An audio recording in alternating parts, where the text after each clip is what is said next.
Hey guys, Surfer Reed here from the Kingdom Warrior Academy. Today I just finished up a private lesson with a student who travels from a different city to come see me periodically, and we've been working on his Xingyi and his Tai Chi push hands. And he's training for a competition, and so we were working push hands. And so we started off just by doing push hands, doing fixed step push hands. And at first we were just pushing. He's trying to push me, I'm trying to push him, and he pushes me and I push him, and I'm trying different things with him and seeing how he responds, and after a few pushes I start to get the upper hand and I'm pushing him a little bit more often than he's pushing me, and I'm starting to kind of figure out his strategies and what he's relying on, and it suddenly dawns on me. The only thing that he's learning by pushing hands with me in this moment is that I'm pushing him more often than he's pushing me, and I'm more experienced than he is. He's not really learning what I'm doing or how to stop it or what he's doing wrong. He's just that it's not working. And so I stop and I start teaching him. So what this looks like is I pushed him, made him step, made him lose his balance.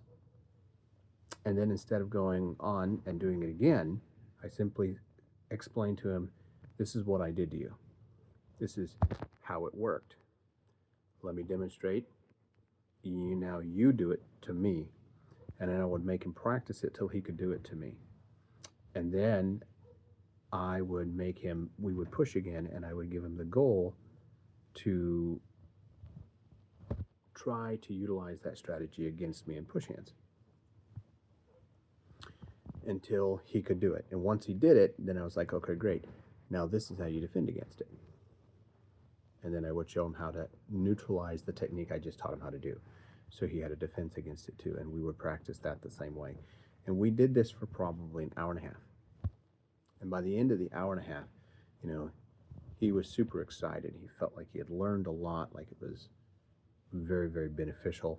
And I realized that not only did he benefit from this, that I really gained a lot out of it as a teacher, because I got the opportunity to practice explaining how something worked.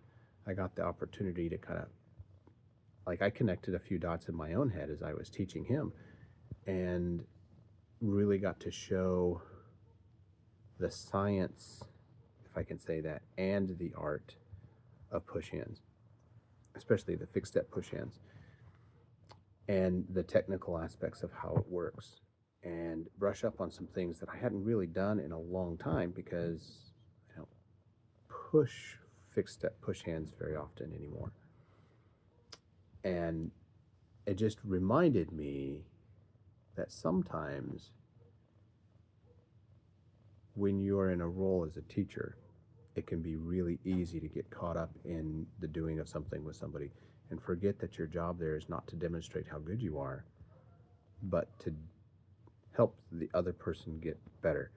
And that for somebody who is just getting started on the journey, they need a lot more concrete footholds than what a more experienced practitioner might need along the way.